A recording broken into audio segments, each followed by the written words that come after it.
여호와가 이르노라 너희가 완악한 말로 나를 대적하고도 이르기를 우리가 무슨 말로 주를 대적하였나이까 하는도다.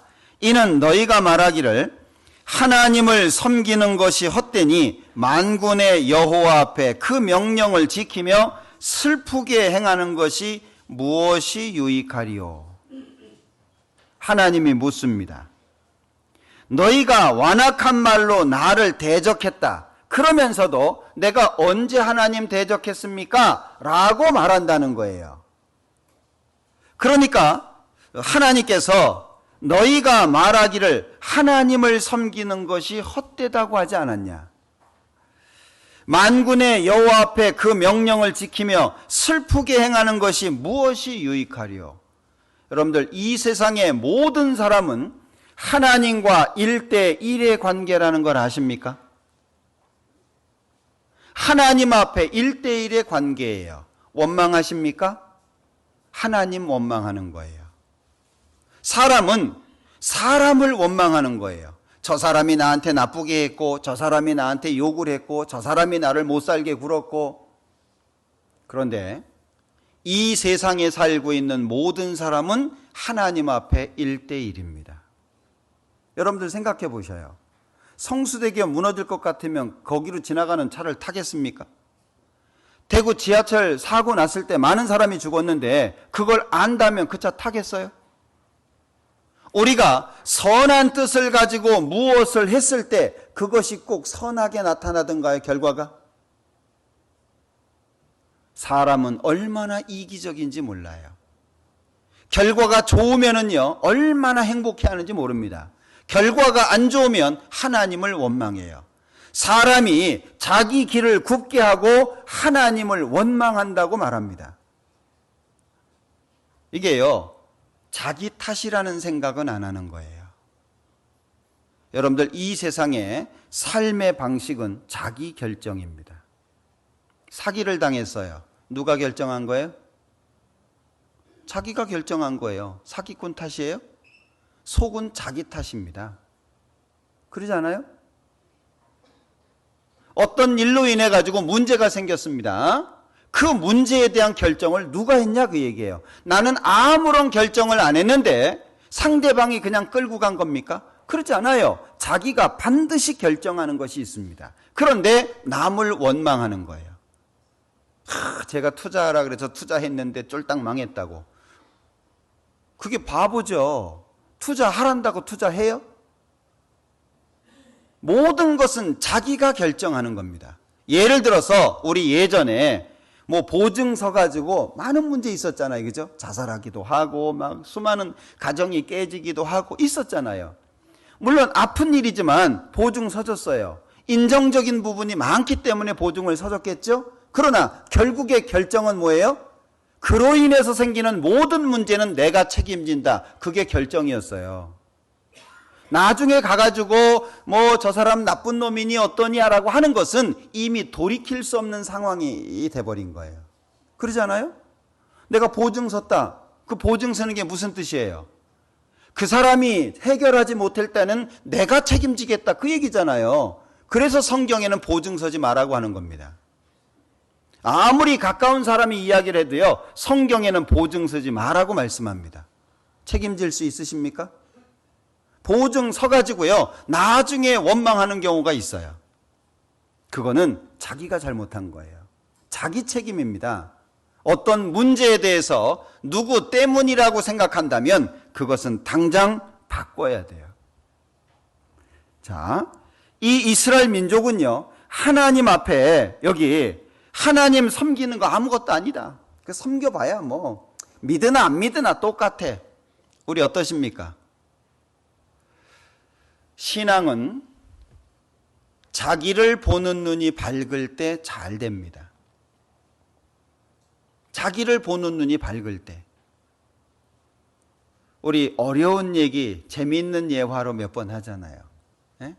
교만이 뭡니까? 예? 교만이라고 하는 게 무엇입니까?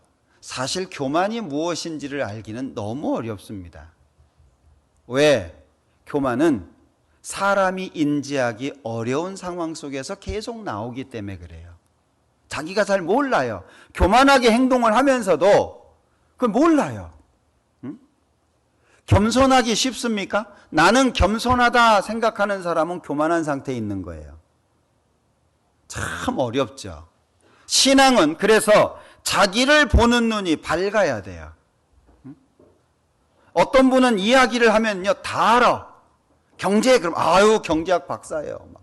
정치 그럼 정치학 박사예요. 막. 자동차 그럼 뭐 자동차 뭐 만들었어요. 막. 뭔 얘기만 하면 다 알아. 네? 여러분들 이사야서 10장에 보면 아수르 왕이 망한 거 아시죠? 아수르 왕이 망한 이유가 두 글자 때문입니다. 내가. 네? 이 큰 나라 내가 세웠다. 내 힘으로 내 능력으로. 이사야서 14장에 루시퍼라고 하는 천사가 마귀가 되는 과정이 나와 있죠. 이유가 뭡니까? 내가 지극히 높은 산에 올라가겠다. 북극 지폐의 산 위에 좌정하겠다. 지극히 높은 자와 내가 비길 거다. 하나님하고 맞먹겠다. 그 얘기거든요. 내가 사실 알고 보면 나라고 하는 존재가 너무 연약한 존재인데 그걸 잘 모르는 것 같아요. 나라는 존재가 하나님 앞에 먼지만도 못하고 하나님이 열방을 통해 물 한 방울로 보시는데 나라고 하는 존재 그렇게 대단합니까? IQ 200도 안 되는데? 혹시 여기 IQ 200 이상 되시는 분 계십니까? 제가 일부러 높게 잡았습니다. 혹시 150이 있을까 봐. 자, 우린 작은 머리잖아요. 작은 마음이잖아요. 작은 능력이잖아요. 마치 그것이 전부인 것처럼 생각하는 것이 하나님의 뜻을 왜곡하게 만드는 거예요. 자, 요한복음 16장을 한번 보자. 요한복음 16장 2절. 사람들이 너희를 추례할 뿐 아니라 때가 이르면 무릇 너희를 죽이는 자가 생각하기를 이것이 하나님을 섬기는 예라 하리라. 하나님을 왜곡시켜 버렸죠. 하나님은 마음에 안 들면 무자비하게 죽이는 분으로 만들어놨어요. 이스라엘 사람들의 생각입니다. 12장을 한번 보자. 19절. 바리새인들이 서로 말하되 볼지어다 너희 하는 일이 쓸데없다. 보라 온 세상이 저를 좇는도다 하니라. 온 세상이 예수님 따라가는 게 정상이잖아요. 그런데 유대인들 눈에, 이 종교인들 눈에는 다 예수님 따라가는 것이 마음에 불만이 된 겁니다. 우리도 신앙이 이렇게 왜곡되어 있지 않을까요? 예수님께서 요한복음 5장에 다만 너희 속에 하나님을 사랑하는 것이 없는 줄을 알았다. 입술로는 하나님을 사랑하는데 마음은 멀다 라고 말씀하십니다. 마음이 하나님에게서 먼 거예요. 그런데 겉으로 보기에는 하나님을 존경하는 것처럼 보입니다. 하나님을 잘 섬기는 것처럼. 교회의 질서에도 순종하지 못하면서 하나님을 사랑한다는 게 말이 됩니까? 하지 말라는 건 안 하면 돼요. 하라는 건 하면 되거든요. 하지 말라는 걸 굳이 하는 거예요. 하라는 걸 또 굳이 안 하잖아요. 우리 자녀들 보면 그렇죠. 부모들하고 왜 갈등이 생겨요? 그 두 가지예요. 하라는 걸 안 해. 하라는 건 하여튼 막 기를 쓰고 안 하잖아요. 하지 말라는 거는요, 또 기를 쓰고 하려고 해. 우리 신앙생활 속에서도 마찬가지입니다. 하지 말라는 거 안 하면 돼요. 하나님이 누굴 쓰십니까? 가라면 가고 오라면 오고 서라면 서고. 여러분들 에스겔 선지자에게 하나님 말씀하시잖아요. 왼쪽으로 누워라, 오른쪽으로 누워라, 인분 갖다가 떡 구워 먹어라. 몽골도 가보면 말똥, 소똥은 이건 굉장히 중요합니다. 겨울에. 우리는 똥 그러면 이상한데요. 이 몽골에 가면 말똥, 소똥 이런 것들은요, 겨울에 이 연료로 쓰잖아요. 예? 굉장히 중요합니다. 그런데 하나님이요, 야, 너 사람 똥 가지고 그걸로 불 피워가지고 떡을 구워 먹으라는 거예요. 아유, 심각하잖아요. 아니, 하나님 그래도 좀, 하나님이 좀 봐주셨어요. 그죠? 예. 순종하잖아요. 잘 되는 집은 어떻습니까? 잘 되는 집은 아버지가 아들한테 말합니다. 야, 소 지붕에다 올려라. 올리는 거예요. 올리라면 올려. 낑낑대고 올리는 거예요. 그 옆에 사람이 보고 아이고 이 사람 정신 나갔냐. 소를 어떻게 지붕에다가 올리냐. 잘 되는 집이에요. 나귀에다가 소금자루 짊어지어가지고 강 건너 갔다 와라. 강 건너 갔다 오면 자루 안에 소금 다 없어집니다. 아니 아버지 정신 나가셨습니까? 이게 말이 됩니까? 근데 가는 거예요. 그게 잘 되는 집이에요. 예? 갔다 오는 거예요. 안 되는 집은요. 소 올려라. 그럼 아유 우리 아버지 요양원 보내야 되겠다. 제정신이 아니네. 그게 안 되는 집이에요. 교회도 마찬가지입니다. 이스라엘 민족이 하나님을 잘 섬긴다고 하는데 문제는 마음이 먼 거예요. 그 입으로는 사랑을 나타내어도 그 마음에는 욕심을 따라간다. 하나님 사랑합니다. 그래놓고 마음은 딴 데가 있는 거죠. 하나님이 그걸 모르진 않으실 거예요. 입으로는 축복하는데 속으로는 저주입니다. 그러니까 이 이스라엘 민족들이 예수님을 알아볼 수가 있었겠습니까? 눈이 가리워져 있고 마음이 가리워져 있는데 이게 제대로 안 보이는 거예요. 자, 이 많은 이유 중에요. 그 자신이 그 마음의 중심이 바뀌어짐으로 인해 가지고 하나님을 바라보는 시선이 굴절되는 경우가 있어요. 이 신앙이 망가지는 이유 중에 많은데 이게 마음이 바뀜으로 말미암아 마음이 바뀌는 거죠. 하나님을 바라보는 시선이 바뀌는 거예요. 근데 그것이 맞다고 생각하는 거예요. 나는 맞는데 다 틀려. 나는 하나님 앞에 올바르게 살아가고 있는데 저 사람이 잘못된 거야. 말씀을 가지고 무언가를 이야기를 해도 그건 목사가 잘못 얘기하는 거야. 틀린 얘기야. 안 맞는 얘기야. 라고 받아들이게 되는 거예요. 그게 말라기서입니다.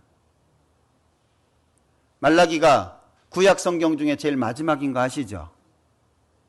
그리고 400년 동안 하나님이 아무 말씀 안 하셨어요. 말라기를 끝으로 예수님이 오실 때까지 400년이라고 하는 암흑기가 있었습니다. 선지자도 없습니다. 말씀도 없습니다. 말라기가 끝이에요. 근데 말라기에서 뭘 말씀합니까?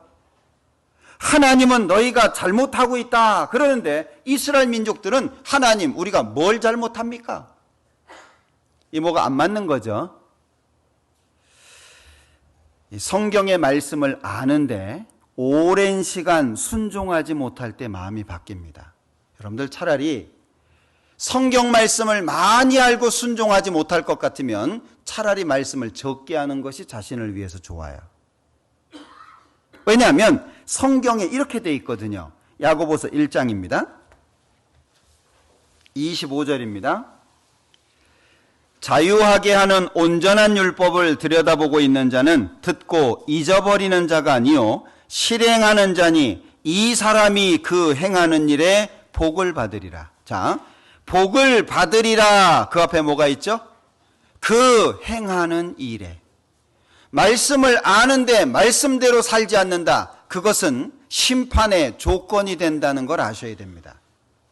지옥 가는 심판은 아니지만 하나님 앞에 책망받는다는 걸 기억하셔야 돼요. 실행하는 자니. 여기 자유하게 하는 온전한 율법을 들여다보고 있는 자는 듣고 잊어버리는 자가 아니다. 그냥 기억하고 암송하고 여기저기 성경을 잘 찾는 게 아니에요. 실행하는 겁니다. 그 실행하는 것이 안 되면 복이 없는 거예요. 요한복음 13장 한번 보죠. 자, 요한복음 13장 17절. 너희가 이것을 알고 행하면 복이 있으리라. 너희가 이것을 알고 행하면 복이 있으리라. 알면 복이 있으리라. 이렇게 안 돼 있습니다. 알고 행하면 복이 있으리라. 입단속을 못하고 말을 함부로 하고 판단하고 정죄하는 말을 함부로 하면서 내가 하나님 앞에 어떤 위치에 서 있다고 생각하는 거, 내가 신앙생활을 잘하고 있다고 생각하는 것은요, 그것은 굉장히 큰 문제입니다. 신앙은 자기를 보는 것으로부터 출발을 합니다. 내가 누군지를 아는 것으로부터 신앙생활이 출발이 되는 거예요. 내가 누군지를 모르는데 신앙생활을 어떻게 할 겁니까? 그러니까 요즘에 젊은 사람들이 구원받기도 어렵지만 신앙생활하기 어려운 게 뭐예요? 자기가 누군지를 모릅니다. 마치 인생 즐기는 것이 삶의 목적인 것처럼 남들이 해보지 못하는 것들을 자기가 누리는 것을 기쁨으로 생각하는, 아마 오늘 저녁에도 여기 뒷골목에는 난리일 거예요. 잘 아시죠? 제가 집으로 가는 길이기도 하지만 저는 꼭 그리 갑니다. 근데 보면 점점 많아지는 것 같아요. 이렇게 흥청망청한 모습. 예? 남자들도 많은데 남자들은 뭐 그렇다 치고 여자들이 점점 많아집니다. 아침에 제가 교회 오다가 이렇게 보면은 아직까지도 그때 이렇게 휘청거리면서 이렇게 흐느적거리는 여인들이 많아요. 그것이 마치 행복인 것처럼, 그것이 마치 인생을 즐기고 잘 사는 것처럼 생각하잖아요. 한번 자신에게 물어보세요. 너는 누구냐? 왜 사냐? 한번 물어보셔요.